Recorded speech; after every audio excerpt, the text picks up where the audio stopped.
Okay, good afternoon, everyone. Can you hear me okay? Yep. Yes, okay. So welcome to our session on AVs, active transportation, and street design. Really excited to have you all here. My name is Eleanor Leshner. I'm with Fehr Transportation Consultants in San Francisco, and I'm joined by Grossman of the Foundation, Alyson with Highway Safety Research Center, Peter Koonce with Pivot, and Noah Budnick with Together for Safer Roads. And our goal here today is really to have you all leave this session feeling empowered to engage on these issues, both by having a better sense of AV technology itself and the potential and opportunities and challenges related to active transportation. So to do this, we're going to have 5 short presentations, and we really want to focus our time on Q&A and discussion with you all. Thank you, Eleanor.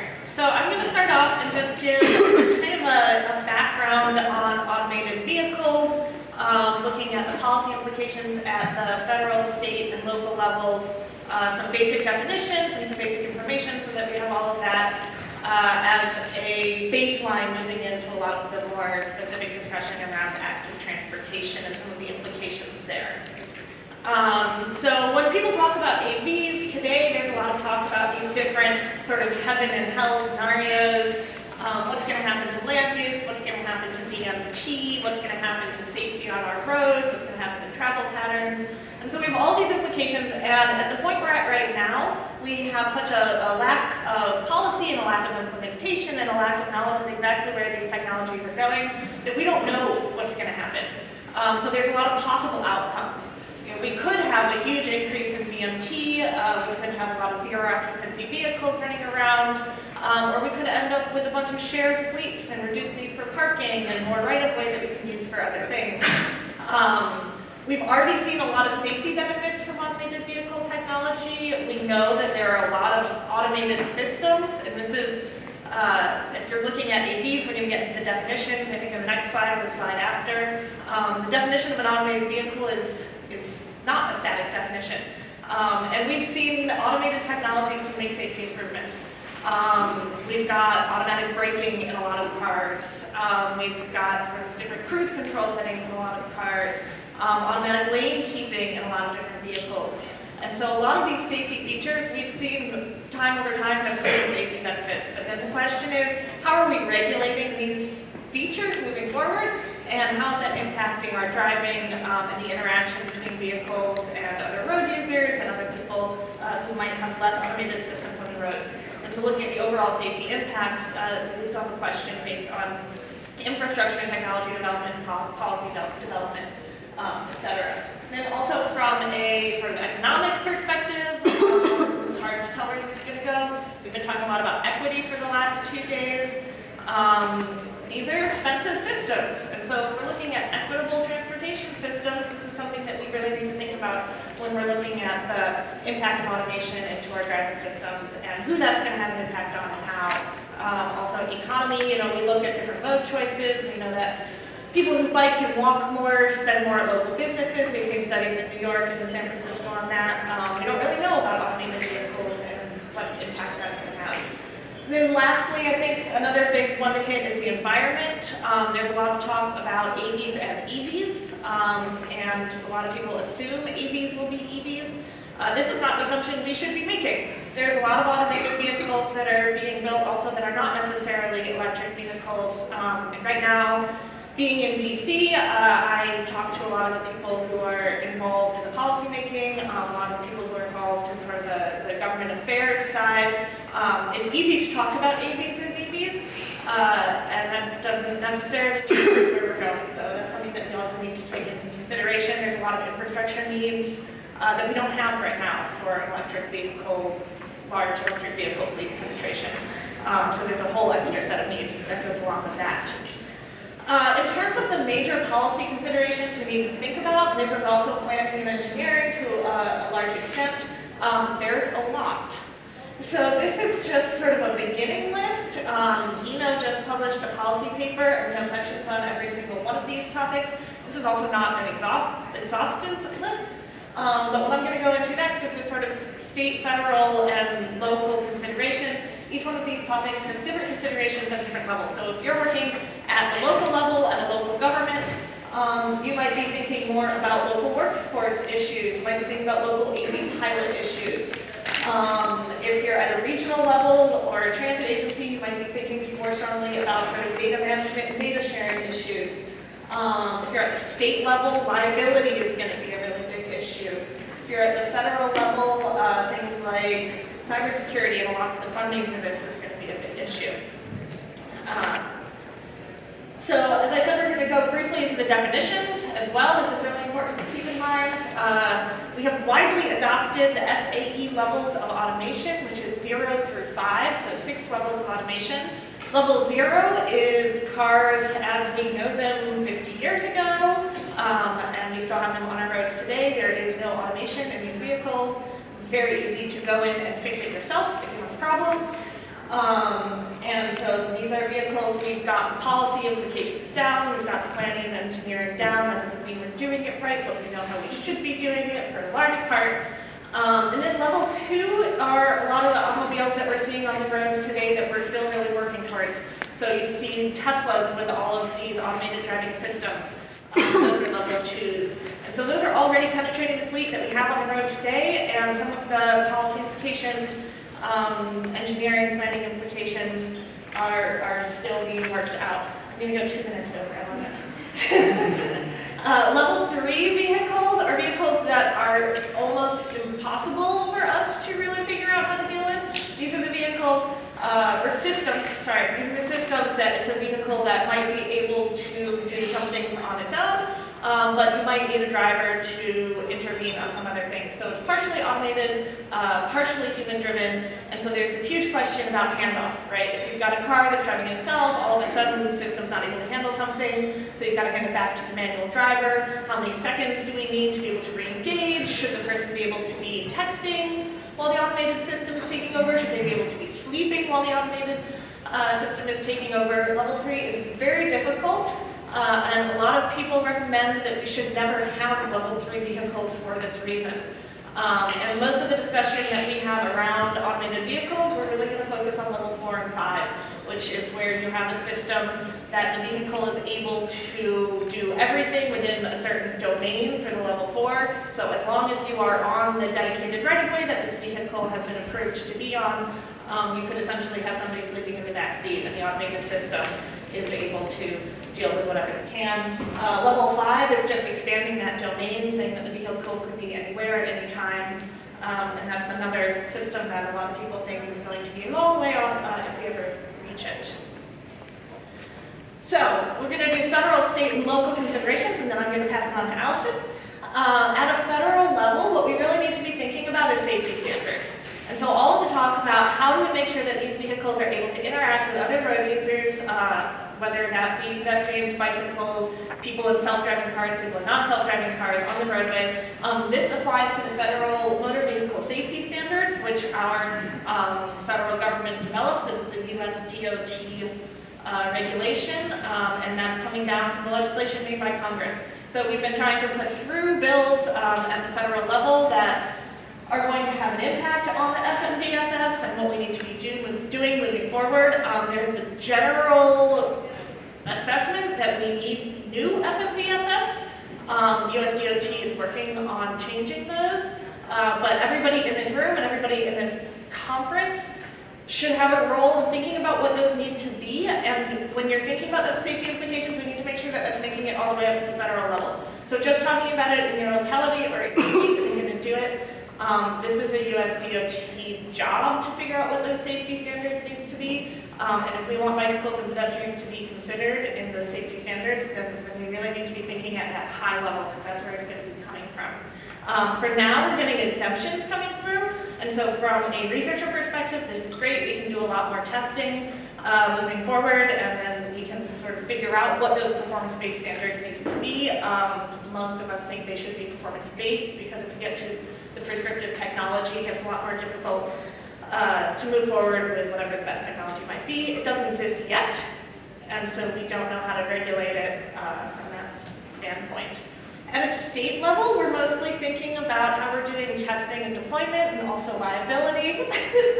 So at that level, it's really every state right now, we have this, people keep saying we have a patchwork of state regulations, and you can literally see that in the map we have. Everything is different. If you're trying to drive from Oregon to Washington, D.C., you could not right now take one vehicle and drive it all the way across the country and apply with everybody's specific state testing regulations without running into some problems.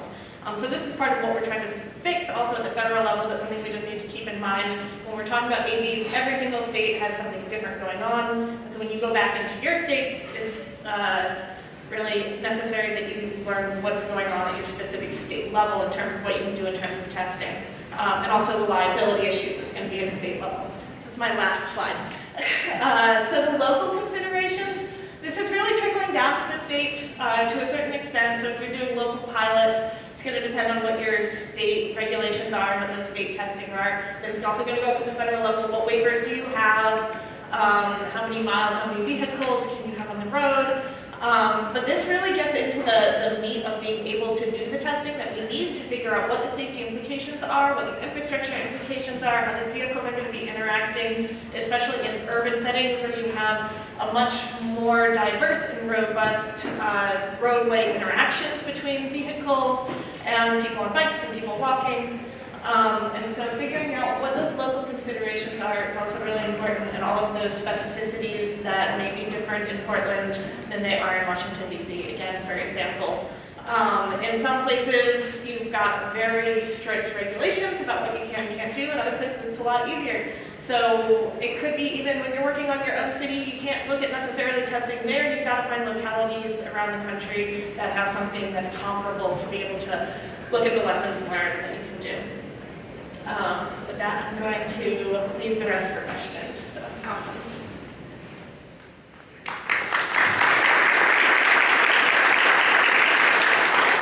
Thank you, Alice. Hi, everyone. I'm Alyson from UNC's Highway Safety Research Center. We manage the Pedestrian and Bicycle Information Center. I'm going to talk a little bit about our present-day challenges with automated vehicle developments, as well as our future opportunities from the perspective of bicycles and pedestrians. In 2017, we released a guide giving attention to several issues that merit further conversation for pedestrian and bicycle safety. These have continued to be enduring challenges. Technology development, testing, and certainly regulation is still in its infancy. Many of these technologies have promise and could improve safety also for bicyclists and pedestrians, but there are some current questions that need to be resolved to ensure safety for all road users. I will run through those quickly here. Detection technology is not ready. A fully automated vehicle needs to be able to accurately detect, recognize, anticipate, and respond to vulnerable road users in the environment, especially in low light, bad weather, visually cluttered landscapes, crowded streets, and around obstacles such as parked cars, etc. V2X, which means vehicle to everything, is a short-range communication technology between connected vehicles and a bicyclist or a pedestrian or someone on the street, otherwise who is carrying a beacon. This technology could augment detection technology, but again, the technology is not quite there. Outstanding issues include poor location accuracy, inability to predict the next move, false positives and negatives, privacy concerns, and people who are simply not carrying an active beacon due to choice, cost, or system failure, battery ran out. Another question is, and this is a pretty important one, is how will the automated vehicle communicate with the person on the street? How does the person on the street understand the intentions of an AV? Humans make eye contact, use gestures, and other sorts of social interactions to understand what's going to happen next. A pedestrian or a bicyclist needs to know when is it safe to cross, when is it safe to make a maneuver. Right-of-way, this is also related to the communication question. Who has the right-of-way in some locations varies, not just by state or local law, but also by social customs. Driver failure to yield at legal crossings is a leading cause of pedestrian crashes. So how will AVs and people on the street negotiate a right-of-way scenario, which is not always completely clear? The question of passing for bicyclists. More than 1/3 drivers overtaking bicyclists. There is currently significant variation in state laws around minimum passing distances. AVs will need to operate in a way that is not only safe for bicyclists, but also comfortable. The question of speed, we all know speed is a key factor for pedestrian and bicyclist injury severity in a crash. Will AVs be enabled to travel at a speed determined by personal preference of the operator, or will cities have the opportunity to regulate speed in order to improve conditions for pedestrians and bicyclists? Pickup, drop-off, as you all know, these are already complex situations. Curbside areas, parking lots around parallel parking spots are always somewhat complicated. Often pedestrian and bicyclist crashes are caused by parking questions or in parking lots or by dooring. So this has implications for curbside management and parking lot design. Driver handoff, which Alice talked about a bit too. If we do have vehicles at the 2-3 automation level, when the driving task is shared, how long will it take the driver to re-engage and react to an alert or a dangerous situation? This is especially critical for bicyclists and pedestrians who would suffer more from a crash. And then the final question here that we are looking at is, a bigger question. We can all speculate, how will AVs affect travel behaviors, mode choices, and in turn land use, patterns, urban form, and policies around making a city a vibrant place for people? So the good news is that many approaches which benefit bicyclists and pedestrian safety that we know about now support both human and machine drivers. We can take action now on planning for the prioritization of active travel. So technology, such as AVs, it's a tool. It's not a solution or a goal or a value. Disruption is an opportunity to engage the community and assess values, to define the role of technology in promoting our active travel goals, identify potential disparities and unintended outcomes, and leverage new data streams. If we're going to get the chance to reimagine our cities, let's make them better for people. Low-tech infrastructure is more important than ever for supporting active, healthy, safe, sustainable travel, and we can be planning and designing for that now. Thank you very much.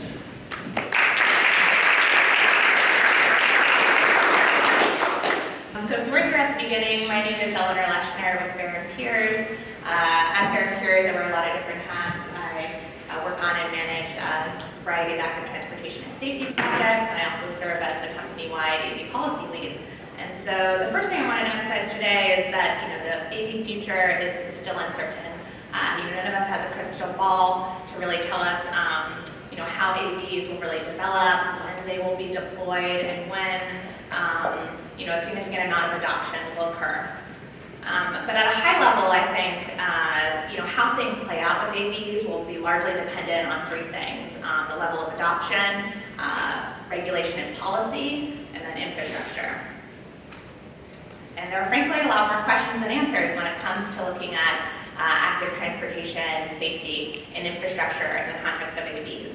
But I hope to share a few quick thoughts and considerations based on my work in this space. So to start, I really am hopeful because I think there are a lot of smart people, including the people on this panel and some of the folks in the room, that are already starting to think about these issues and plan proactively for AVs. As another example, we've recently been working with the city of Elk Grove near Sacramento in California on an AV readiness plan to help them plan for AV testing and pilots, today, and kind of a future rollout over the medium and long term.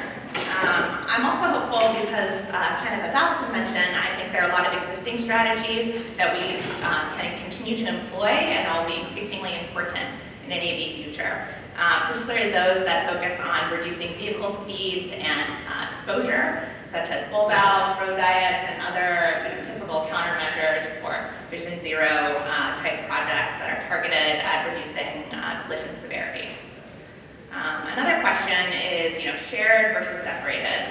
In some low-speed contexts, shared streets could actually be more attractive in an AV future because speeds can be controlled, software controlled, and distracted human driving is kind of taken out of the picture there.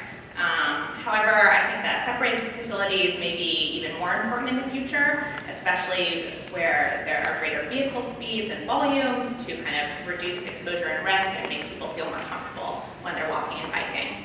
A layered network approach would be kind of an even more dramatic step, and that might include dedicating, certain roadways or streets for autonomous vehicles only.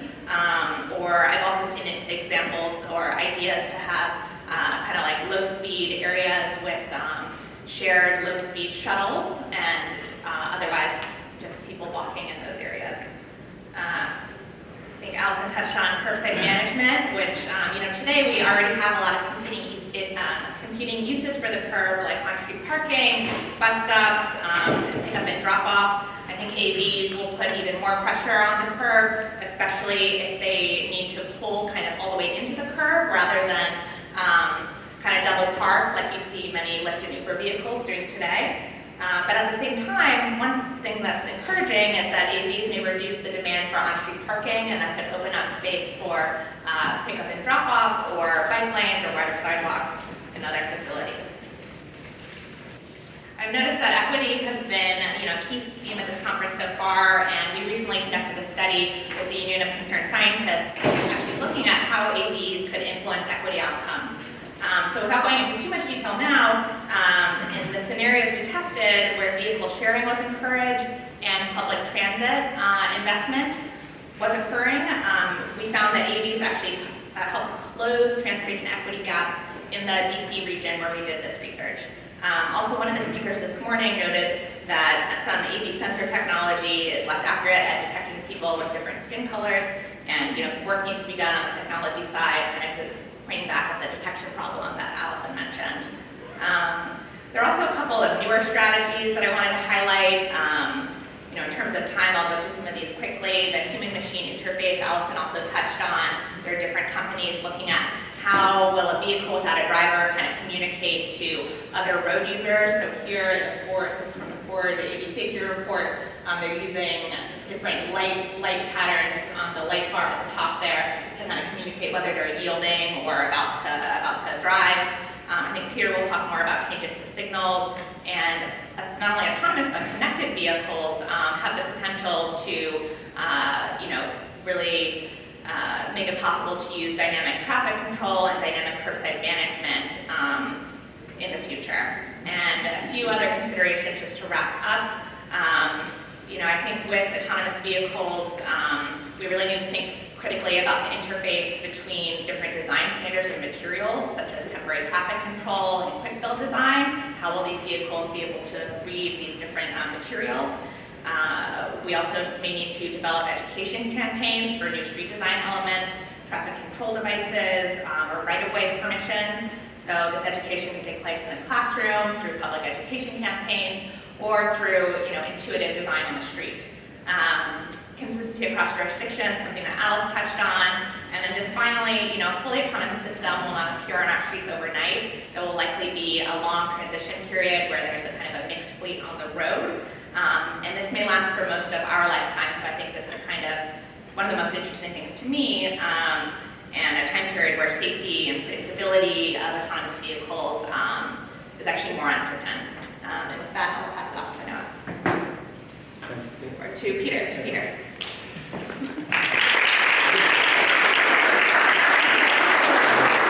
So my task is to talk a little bit about the relationship with AVs in Portland. And so this notion of history. So in 1998, I feel like an old man room sometimes, I was on a bus in Houston that was partially autonomous. We were going down an HOV lane, and the idea was that the bus driver would have an autonomous portion of the vehicle helping them on the HOV lanes. And that's what's old maybe is new again, and this is the potential that we can see is thinking about the trends of moving cars, migrating towards transit pedestrians, and then thinking about the future of maybe smart connected autonomous vehicles. So that's kind of the context. With the Smart City Challenge that we went through in Portland, we spent a good amount of time thinking about this, and one of the things as traffic signal manager that I really tried to lean in on is connected connected cars, connected people, because it's not just about moving cars in Portland, it's about moving people. And so we had a vision for the streetcar, for people on bikes, for people walking, for them all to be connected. So this is always my slide to hopefully nudge USDOT to think about ped bike and think about how we're all going to be connected in the future.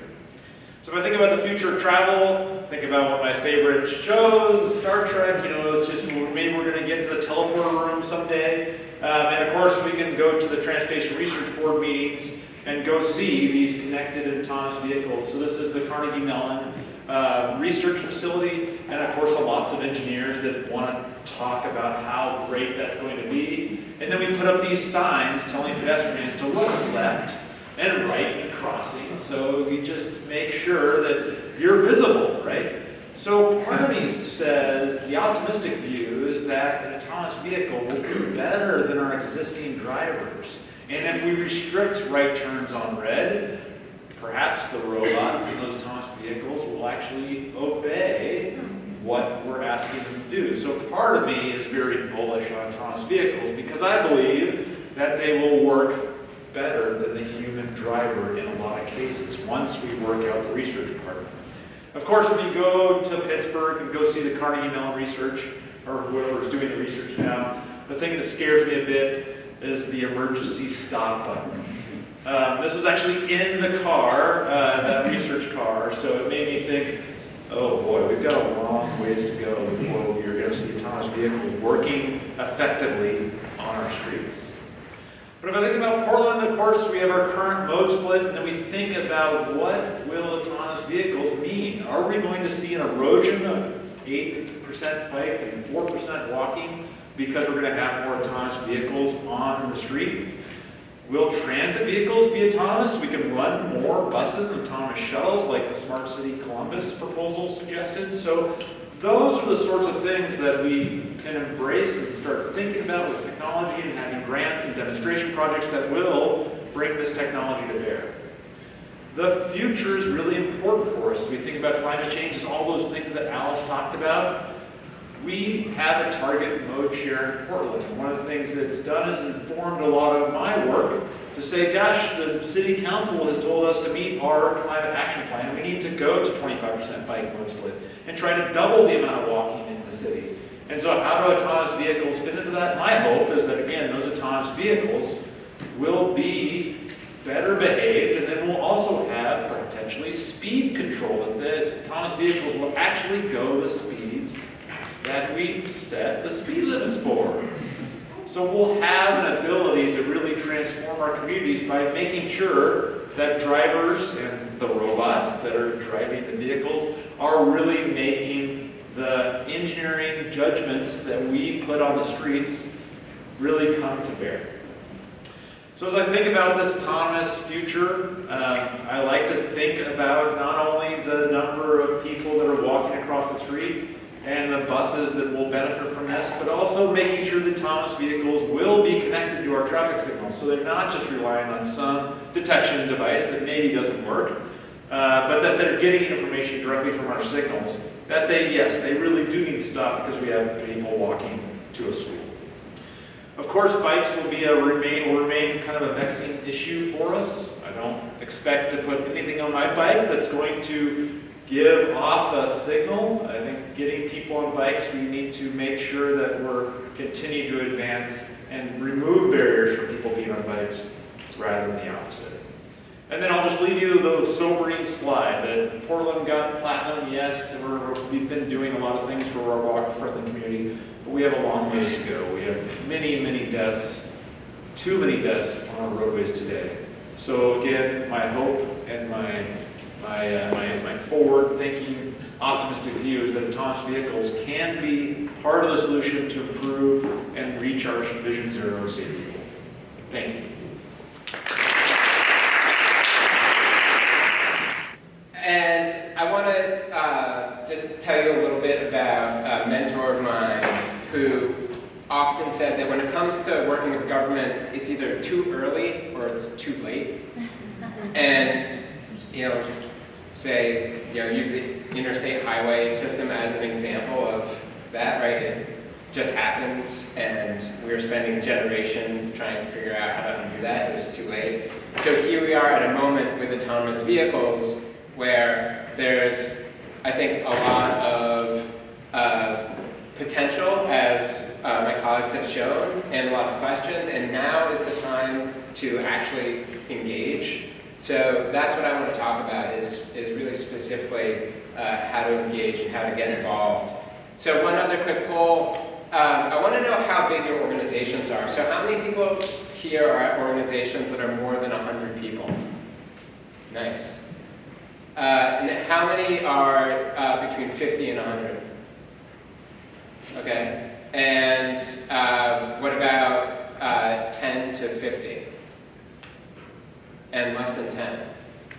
All right, good. So big organizations, which is great, because in my experience, big organizations are the ones that actually have capacity and have staff to think about these issues with autonomous vehicles. So either you're working on it or you have colleagues that are working on it, and it's important to find those people, because this is how you get over this too early or too late problem, is that you find the people that are working on it now and start to plug in on it. So I work for a nonprofit called Together for Safer Roads. It's interesting because we're a business coalition that's focused on road safety.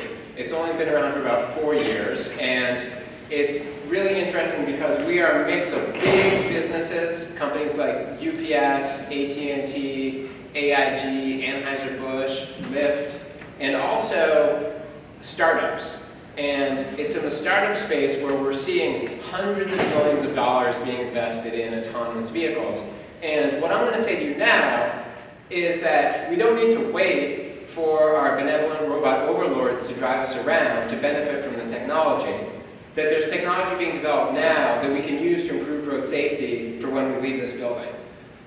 So a number of companies that are part of our work at Together for Safer Roads are developing technologies that are intended to help autonomous vehicles, but they're collecting tons of data on how we move around. And this data can be used to better hone in on project scopes, to identify problems, and to come up with solutions and assess what we're doing on the ground so that we can learn from it.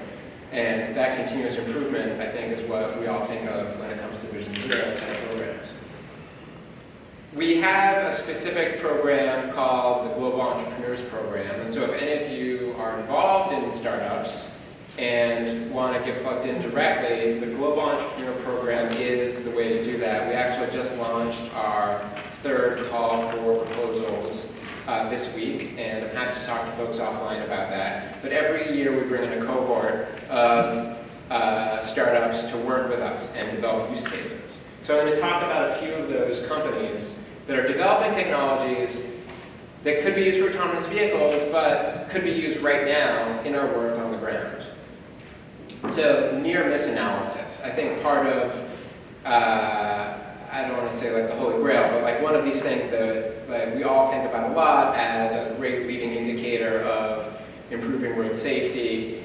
Near misses can be a predictor of where collisions are likely to occur, but collecting data on near misses is very difficult to do. It's just in the last 5 years or so that artificial intelligence has been able to be brought to bear to solve this problem. And so one of our member companies, what you'll see here, at some point when this video shows, I'll show you in the future on my phone, is using artificial intelligence to analyze near misses. So they are able to take video footage and run it through their AI platform. The platform identifies types of road users, so pedestrians, bike riders, passenger cars, large vehicles. It can differentiate between vehicle size and user type. And then it can calculate a near-miss arc collision based on the video footage. So you're able to take, dozens or hundreds of hours of footage on road segments and investigate near misses. It's not like back in the day when I worked in New York, we used to have clipboards and stand on the side of the road and use your best judgment to identify a near miss or stop and interview people and ask them if they've ever had a near miss, which is a great community organizing tool and gives you some data to motivate people. But from a analytics perspective, is not a robust data set. So the near miss analysis comes out of the visual analytics that's been developed often for autonomous vehicles, but we can use right now. The one other piece I'm going to talk about very quickly, because I'm over time, is driver behavior and measuring driver behavior. And one of the, I think, very interesting things about autonomous vehicles is that people don't drive alike. People don't drive alike in the US, people don't drive alike in the back lots in Menlo Park in Silicon Valley versus San Francisco versus LA, Pittsburgh, Chicago, New York, wherever, let alone Calcutta, Dubai, London, wherever. And autonomous vehicles are going to need to know how humans drive, because in my book there's going to be a long overlap between human drivers and robot drivers. And having that human driver behavior data is going to be critical to safe autonomous vehicles. How do you collect that data? Again, this is the question that technology is unlocking. And through smartphones, a lot of companies are developing ways to measure driver behavior data. My former employer, ZenDrive, specialized in this, and they are able to use smartphones to measure aggressive driving, hard acceleration, speeding, driver phone use. There's a number of companies that are developing technologies that do this, collecting billions of miles of data every year. And this data can be then pulled out and used for analysis in real time. So this is just a quick map of risky driver behavior in New York City to give you a sense of what's available. You could get even more details down to the street level to understand where are people speeding, where are they talking on their phone, where is their aggressive driving happening, to use that to define interventions to put on the ground, and also to help to measure the impacts of what's happening on the ground. So going beyond the fatality data and serious injury data that we rely on for good reason, but also to make them more robust with the behavior data, which I think is the contributing factors for these casualties. So definitely make sure you get in Slido, put your questions up there, and raise your hand if you can't get into Slido so that we can have more conversations, so you can leave this room feeling like you can walk into these conversations and be able to engage on these issues. Here's kind of the running feed on Slido, so you can kind of upvote different questions if you agree with them. So we'll be monitoring these and also taking notes on the conversation. Thank you, Jesse. All right, I get to moderate the questions, which is a really easy job because you guys get to decide which questions are most important. All right, let's start with Tom's question. What role does local jurisdictions have in AV implementation?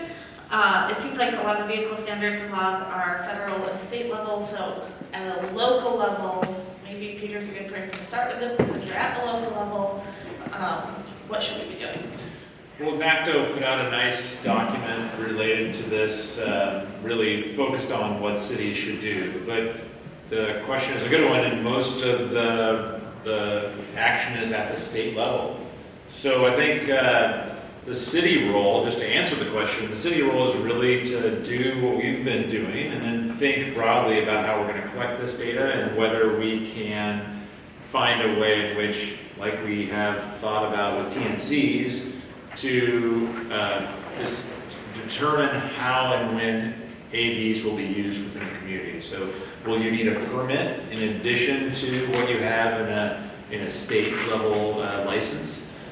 So that's, I think, part of the conversation that we have to have related to how AVs work in our streets. And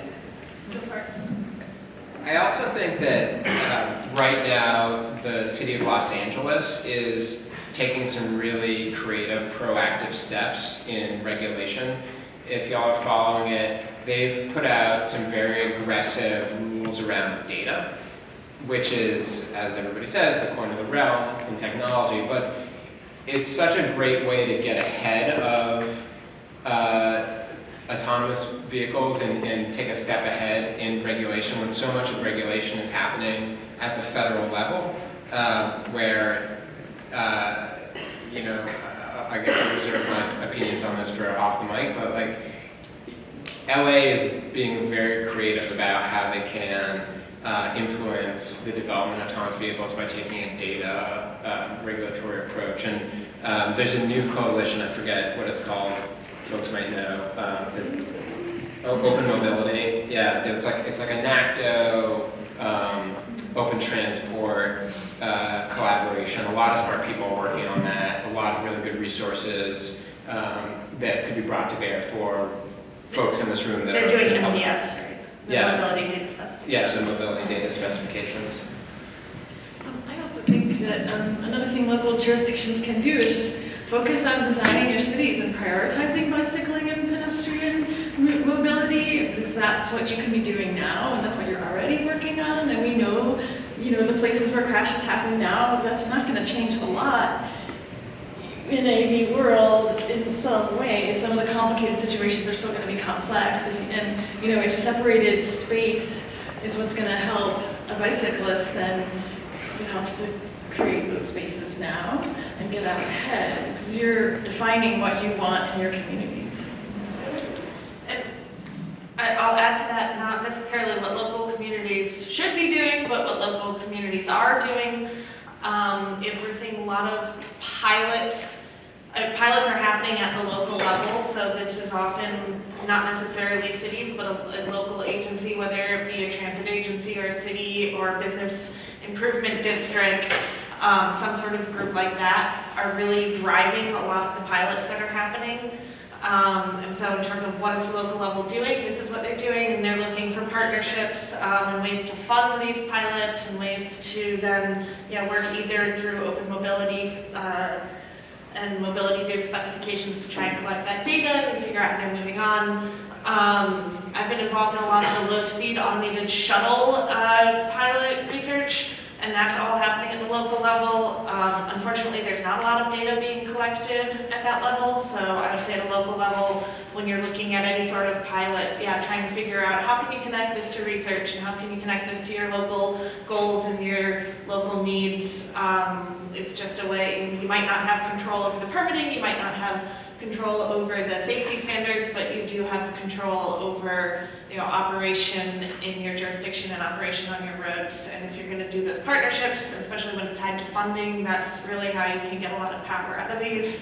We'll let you operate, or we'll give you this funding, or we'll give you this opportunity, but then think about what do you want out of it and work that into your contract from the beginning.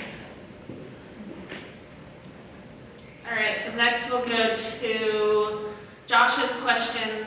How do we sell speed control in a country where speeding is considered a right? Most jurisdictions don't even enforce speed violations less than 5 or 10 miles an hour.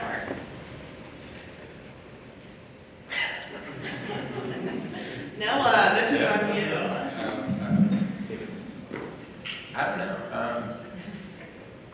know. In my experience,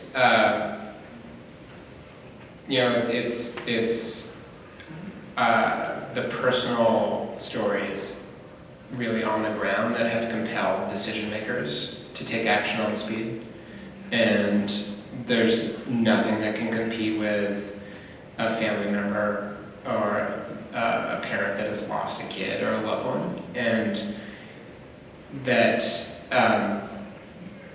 changing the speed limit in New York was really kind of a combination of strategies that found elected leaders that believed in safety, but also gave them a moral compass to follow through. And in some ways, I think that regulating autonomous vehicles' speed is not unlike setting safe speed limits and also having automated enforcement. It's, like in my mind, it's all on the same trajectory. And so, leaders that understand safe speed limits and understand automated enforcement should also understand, setting speeds on autonomous vehicles. So building in that trajectory would be the way to go about it. It would be wonderful to have industry leaders, as part of that. Of course, the marketing of the so-called freedom of cars in this country is often based on irrational speeding. So I think that that's a longer road to hoe. So I'll just add that the enforcement issue, it's the 5 to 10 mile an hour, 11 mile an hour rule that you don't get a ticket. That is something the robots can help us with. We have started automated speed cameras in Portland. I think we're up to 4 or 5 now, and we enforce the speed limit. We take that human element where the police officer is debating whether to give a ticket or not out of the equation, and the robot does a good job of saying it's 30 miles an hour, and that's when we're going to give you a ticket. So that has helped a lot for us to eliminate that problem. I'll just add one more thing that came to mind. I think it will be interesting in the period where there are both autonomous and kind of regular vehicles on the road, if the autonomous vehicles are following the speed limits or other traffic laws in places where human driver might not. There needs to be some kind of education around that. We've seen examples in California where there have been collisions at let's say a stop sign, for example, where the autonomous vehicle stopped correctly at the stop sign at a place where people are used to rolling the stop, and the human driver, rear-ended the autonomous vehicle. So I think that's just one example of more things to come in that case. Okay. So if I can just jump in there. So the interesting thing about California is that posted speed limits are set by the 85th percentile. So others here are streets blog addicts like I am. We follow the city of LA's struggles in lowering their speed limit, which they can't do because when they go out to take speed readings, what they find is that most drivers are speeding, and by California statute, they would have to raise the speed limit on those streets. So enter, again, this challenge of too early or too late. So on the back end, on the regulatory side, these are problems to identify that we need to fix now. Things and there's amazing advocates in California that are taking that on to change the way California sets speed limits. And because what I would imagine is that from an old school traffic engineer's perspective, and I hope I'm not offending anybody, but they would say the danger is the speed differential, right? So it's more dangerous to have an autonomous vehicle follow the speed limit when most people are driving 20 miles an hour over the speed limit, which is perverse, but that's how California ended up with this law. So there's some things that are worthwhile getting ahead of that you could ally with autonomous vehicle developers, right? If they believe in safety and they're selling these things on safety, then they should be all on board with setting safe speed limits, which is critical to the safe operation of their vehicles, because they don't want people dying in their vehicles. That'd be terrible PR. So here's something that we can do today, setting safe speed limits and correcting the statutes around speed limits that would help make safety gains today. Yeah, I want to build off what Peter said also, that this is our opportunity to change that. So if by the wording of this question, and I think a lot of our discussion is we see this as a problem. We know that speed is a major contributor to safety problems, especially when you're looking at non-motorized road users. Speed kills, right? That's something that most of us in this room would agree with. And so if we have this opportunity to fix an enforcement problem that we currently have, I think one of the best things about automated vehicles and automated driving systems is that they're new, which means we can do what we want. We're not changing the status quo. So right now, to try and all of a sudden enforce more, you guys get pushback, right? This is not an easy thing to do. It's changing how we're designing and regulating and enforcing on our roads. But when you introduce something that's completely new, there's not already a status quo. So if we can go in from the beginning saying, well, this is how this works, this is how this technology works. Part of an automated vehicle is that the speeds cap at X, Y, or Z on certain roads. You're not pissing people off as much because they're not used to anything else yet. And that's not just for speed, that's for anything. So, one of the other things that has been involved is looking at different funding structures, and people have been talking about our gas tax has been solvent. Why don't we go to a VMT funding structure? Automated vehicles, again, this is something new. There's no funding structure right now, so why not just build in VMT from the beginning? You're not changing anything. So I think speed is just one element that you can look at as this is a new type of technology that we're introducing, and so we should be thinking about all of these elements that we see as potential improvements and making sure we get those in from the very beginning, because it's going to be harder to go back and change as we see with our conditions now. I'll just say one last, these are all such great things. But there is a technology that's being, I think, debated in Europe now called intelligent speed assistance that kind of operates as a driver assist system that will either alert you to speed limits or in some cases be a speed governor, and it's kind of a vehicle to infrastructure setup. So that's something we could start to talk about here in the U.S. I just want one last word. So we've implemented that in Portland in downtown. It's called traffic signals. We have built traffic signals to slow traffic down. It's a thing that you can do on one-way streets if you time the signals for the speed at which you want the cars to go. The progression speed in downtown Portland is 15 miles an hour. So if you were driving on a one-way street and you start on a green, you will not be able to go faster than 15 miles an hour. It's a perfect vision zero strategy. It's something that I used to try to sell as a consultant to cities around the country, but the traffic engineers would say, no, the speed of the street is 35 miles an hour, 25 miles an hour. But I know I can time the signals for 15 miles an hour, because we've done it in Portland. It's not a new thing. We did it in the 70s, way before I got here, so I can't even take credit for it.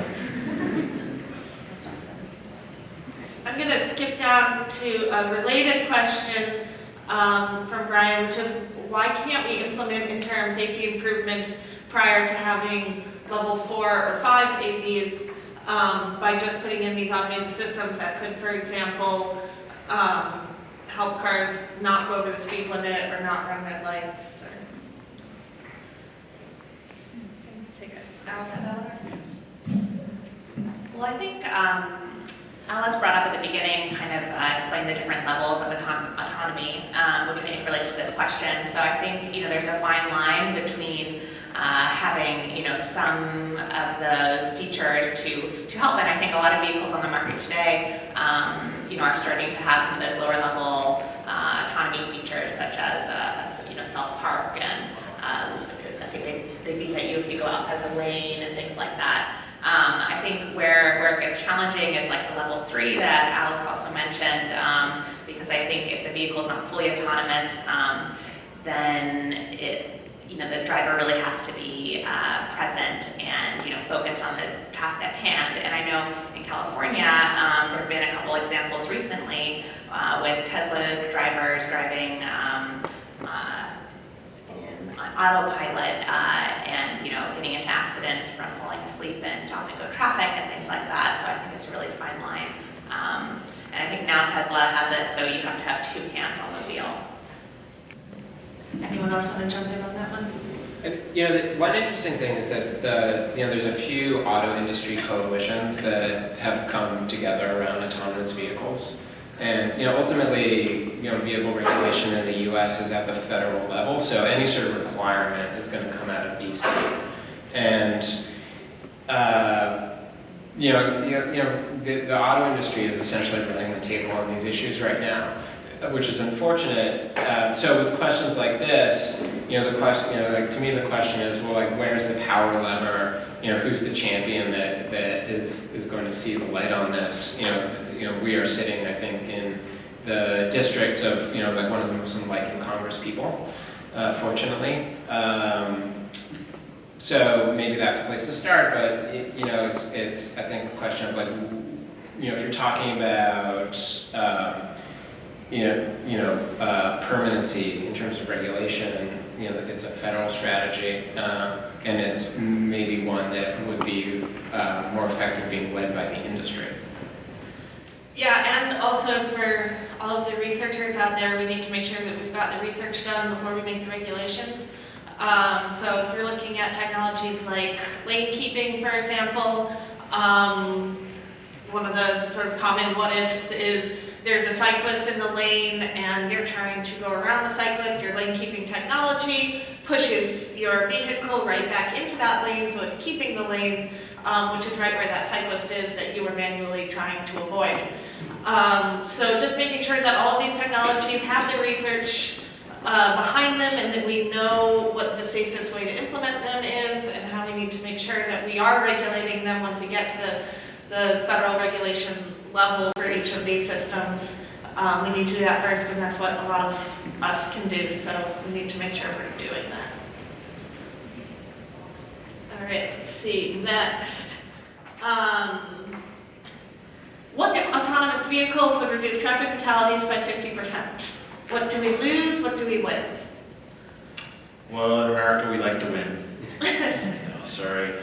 I think that's a hard question. I mean, 50% improvement, I like that, but it's not enough for sure. So how do we know we've got there? I think that's a big question. I don't know if I have a good answer for. But 50% is a good start. Can we do that now by restricting driving by 50%?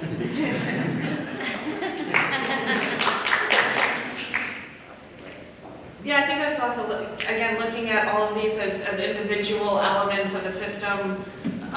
We see, making people use their seatbelts or putting airbags in vehicles. All of these safety features, they're not saving everybody's life, but they are saving lives. So. Are they? If you look at the number of traffic deaths in the U.S. in the last 40 years, it really hasn't changed, right? It's been hovering around 40,000, give or take. The difference is like a rounding error. And in that time, you've had seatbelt requirements, you've had airbags, you've had better designed vehicles, amazing work by folks like MAD to reduce drinking and driving, all the work that people in this room do to have better street designs. Yeah, the net result is really not much change. Well, we've also had increased VMT. Life is life, right? So, I think you need to look at both figures, and so show per VMT or per capita if you want to throw a denominator on that. But at the end of the day, the number of traffic deaths in the U.S. really hasn't budged, despite all the advances. And I didn't catch who said it before, but it's driving. It's going good. All right.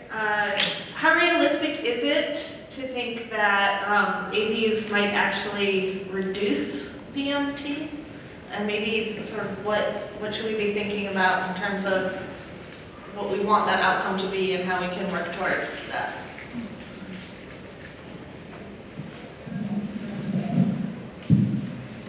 Yeah, I think for this type of question, it really depends on the type of, first the goal of your jurisdiction, and then also the policies that are put in place. My firm has done a lot of research using regional travel demand models and trying to model, what if 50% or 100% of the vehicle fleet is autonomous. And across the board, all across the country, that has resulted in those scenarios that we've tested in big increases in VMT. But what's surprising is we've also looked at what if, half or all of those, let me think what it is, of half of those rides are shared, and we still see increased VMT even with significant amounts of sharing. So I think, sharing is a big possibility there, but it also might not be enough.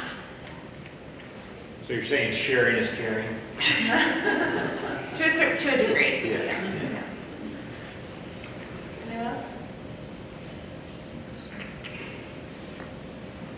So thinking about the infrastructure, so every city is dealing with crumbling infrastructure in general, but I see your slide, Peter, that has the little circles around all the people, and we talked a little bit about heads and bikes carrying detectors. Are we focused on just making infrastructure as it is better, or are we also talking about smart curbs and smart lights, and what should we be thinking about? Or is the AV going to handle all the detections? Great question. So the question was, because you didn't hear it, was so the circles around pedestrians and bikes. Are we asking people to carry detectors? And I start with the most vulnerable, and I think of somebody that's blind. And if you've never been in an intersection and put a blindfold on, you should try it.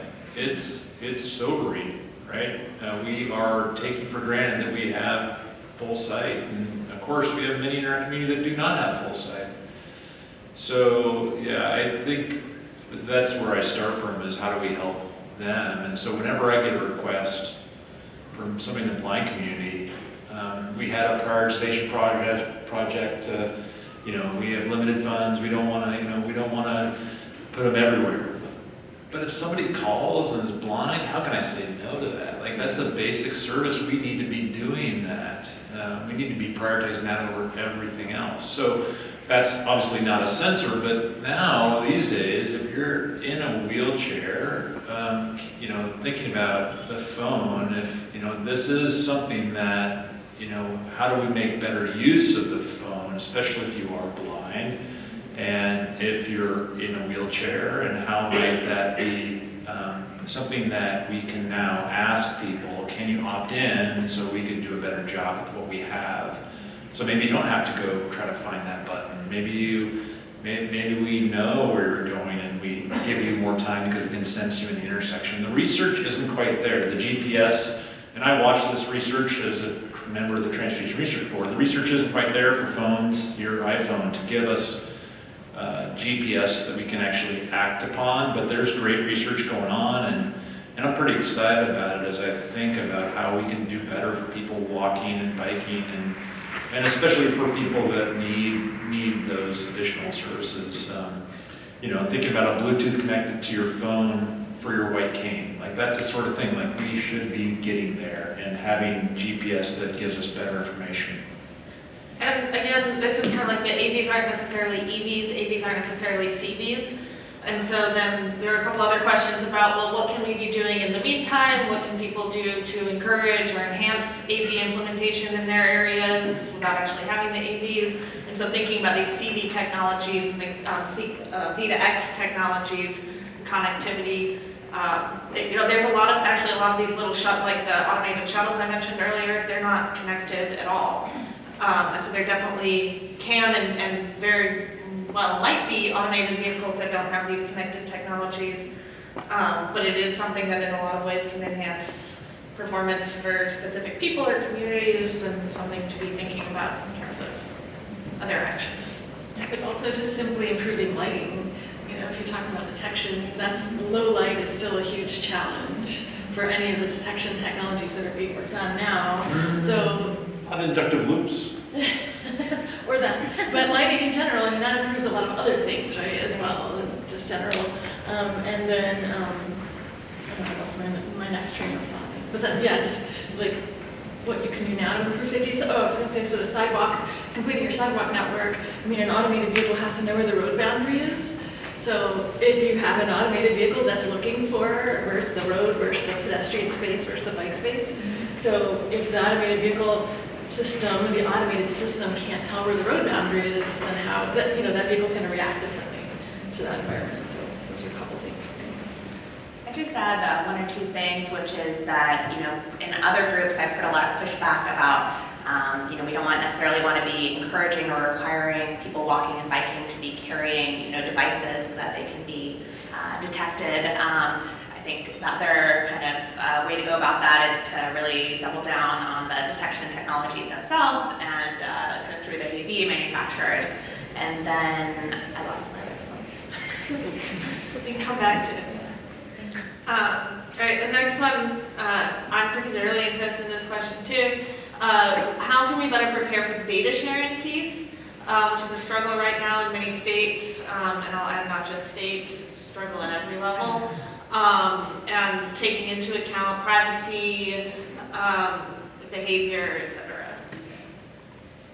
Yeah, so I think that the work in LA and the MDS standard is a really good start. Another success that's coming in transport data, and some of y'all might be involved in this, is that a lot of municipalities that are requiring shared mobility operators to share data are working through third-party firms. There's one called Populous that basically aggregates shared mobility data and analyzes it, and then it makes it easier for the agency staff to work with it. And the reason why the businesses get involved in this, not only because they are required to, but the reason they work with the third parties is that the private sector companies are afraid that their data will be misinterpreted by the folks in the public sector, and that they work with the third-party data scientists to have better control, I guess, over the data that's shared. So it's an interesting medium, and by medium I mean like it's a middle ground between what the regulators desire and what the private sector is willing to provide. And I think that finding that is going to be the first step in getting more data. I also think that data partnerships are best predicated on specific use cases. So asking for data just for the sake of data isn't going to win much response. But finding ways to partner that's a win-win is a much more productive way to do that, because the private sector, there are people in there that want to do good by the communities that they serve, and it's partly finding those folks and finding the right opportunity. I'm going to plug some of the research we're doing at ENA again. We're working on some policy papers on data sharing right now. So anybody who's interested in this topic, I would highly recommend that you keep an eye out for that in the next couple of months. We've specifically been working on one of the mobility on demand projects with LA Metro, Sound Transit, and King County Metro, and looking at how those agreements were formed with various different transit agencies in different regions, different state laws, different local and agency requirements. And it really does come down to every project is different. And so looking into all of the different considerations is really important.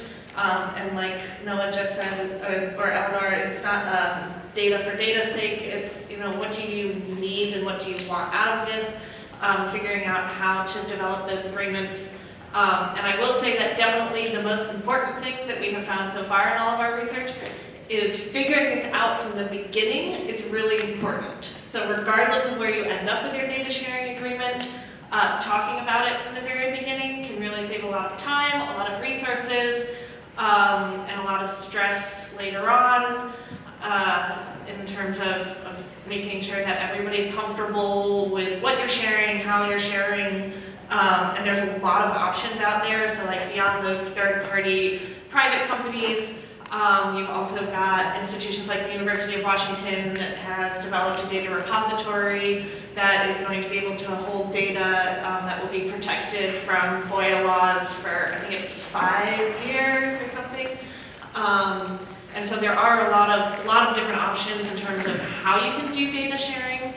And just talking about it and talking through those things can be successful. You just have to do it.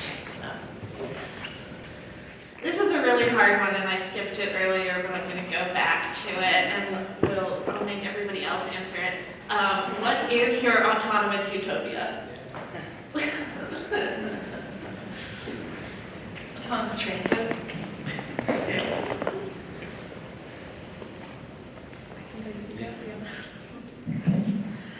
I think one thing that I'm maybe most excited about with autonomous vehicles is the idea that it could help, she mentioned autonomous transit, but I think, helping with either first last mile connections to transit or helping different cities kind of rethink their transit system in a way that you can have different size vehicles that are better suited to serving different OD pairs and different routes. We know today that, for example, like, metro, subways do not work in all situations. They're very good as backbone transit. In some areas, standard bus is the right size, but there are many areas that are lower density or whatnot, where they could be better served by. And many cities are doing pilots like this today, where they're working with TNC companies like Uber and Lyft to subsidize shared rides, to and from more low-density areas. So I think AVs could kind of play that role. That's probably what I'm most excited about. And I think the notion of improved safety overall is really, I think, a win for multimodal travel. As I think about people texting and being on their phones while driving, that's the thing I worry about the most, related to my own personal safety, which is a privilege to be able to worry only about that. So it's something that I think about a lot as I think about even my kids, if they choose to drive, which actually they don't seem to want to drive, which is actually really great for me, because I don't have to pay those added insurance costs of having a teenager that's driving behind the wheel. So as long as they stay on the bus, I think they'll be as safe as possible. We had some interesting conversations around autonomous transit. The drivers aren't so keen about that. They kind of like their jobs, so there's some interesting workforce issues. One of the things that another Smart City Challenge I just leave you with is I thought about on the Tilcon crossing where we have separated right-of-way, is having the train driver. The train runs for about an hour, having them just to be able to take a break while the train's moving, just so that it's like reduces their load so they can be a little fresher. Was kind of my idea about autonomous vehicles. So autonomous for just a small portion, but then leaving the driver, of course, active and doing all the important things that they do. So maybe a little bit different take on autonomous vehicles for transit. I second all those on a practical level, particularly the safety benefits of autonomous vehicles. Though I'd say that the time between now and when we get to that utopia is very much up in the air, and sometimes I wonder if we'd be better off working on like land use reform as a safety strategy. Transportation is essentially a land use problem. And for the history of human civilization, 10,000 years, we've lived in cities for the most part, in fairly dense communities, and it's really just the last half century or so that has been disrupted by the auto. And my optimism is that we're going to return to a much more human-centered way of living. I think that Peter testified to the current generation of being less interested in autos bodes well. So my utopia, I think that the AVs can help with these, what will hopefully be one day fringe challenges, but really we'll be living in in communities where we don't even need cars. To be fair, my kids have been brainwashed by AV-pedestrian webinars. So there's that. No, that was a great segue to our next question, which is asking about equity issues, and then specifically looking at rural areas and the differences in infrastructure that they might have there and how AVs would function, but then also looking at different communities in terms of this question has said disenfranchised communities, and I think we can expand that to all sorts of different disadvantaged or different little choices, et cetera. I think one thing we haven't touched on yet, which might kind of fall into this question, is access to transportation for people who aren't able to drive or aren't pedestrians and aren't bicycle riders that have some sort of mobility disability, or access to health care for people who aren't able to reach doctor's appointments, like simple things like that, which are a problem now. That could help. Having an autonomous ride directly to those sorts of services could help. I'm going to say that's something I hear all the time, hearing people in the tech industry and AV industry talking about their AVs, and it's not something that I see as much. And so I think it is an important thing for the rest of us to talk about, but also to make sure that, again, we're starting from scratch. We should be building these vehicles and these systems to make sure that we are addressing those concerns from the beginning. So I'll go back to these shuttles that I know a lot about right now. None of them are ADA compliant. May Mobility just came out with one that I don't think has been implemented everywhere that might be ADA compliant, but every single low speed shuttle that is being used in the US currently is not. So I don't see that as the best place to start necessarily, and especially if one of the things we're talking about is these added mobility options. And so again, as all of us go back and we think about the pilots that we might be involved in, or policies or infrastructure that we're developing to try to take into account EVs or CVs or wherever it is we're going with this, is if equity is one of our goals, this is a really good chance to be able to think about geographic equity and mobility equity and all of those different issues. We've really got to do it from the beginning. So. Yeah, and just to build on that, I mentioned in my presentation that we did look at some different scenarios to see how like transportation outcomes differed across different neighborhoods in Washington, D.C., and kind of looked at disadvantaged and non-disadvantaged areas. And so what we found was that in the scenarios where vehicle sharing was encouraged, and then there was also more investment in the transit system, that was where we actually saw kind of a closing of the gap between the outcomes between the two different groups that we compared. But in the scenarios where they only had one of those things, like sharing but no transit investment, or transit investment, no AV sharing, we didn't get that. And in the scenario that we looked at, which was no sharing, no transit investment, we actually saw a widening of those gaps between those communities. So again, I think this just points back to the importance of policy and, when you're making your policy, thinking about what are the goals that you're trying to achieve for your jurisdiction. Well, it just takes me back to the conversation this morning. And I mean, Charlene really put it very, very, very clearly that in some of these cases, the technology may not see black or brown people. I mean, that is something that is obviously we can't accept that.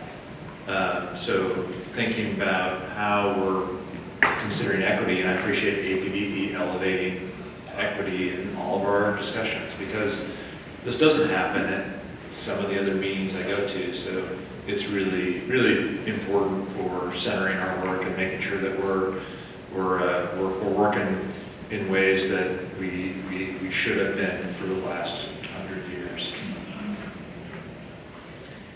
Yeah, ditto to all of that. And one other kind of way to think about this is, it's a generational challenge, and that, I think in technology, a lot of the challenges are born out of who is coming up through schools and actually doing the programming, and that, that it gets back to challenges in our communities that have as much to do with like access to education and those types of opportunities, and how we're encouraging young people to study and look for opportunities, which I guess as it gets back to all of us, is ways to think about we can challenge ourselves to work with young people. And some of the most fulfilling work that I've done is with high school students and partnering with schools, particularly in communities where I've worked, and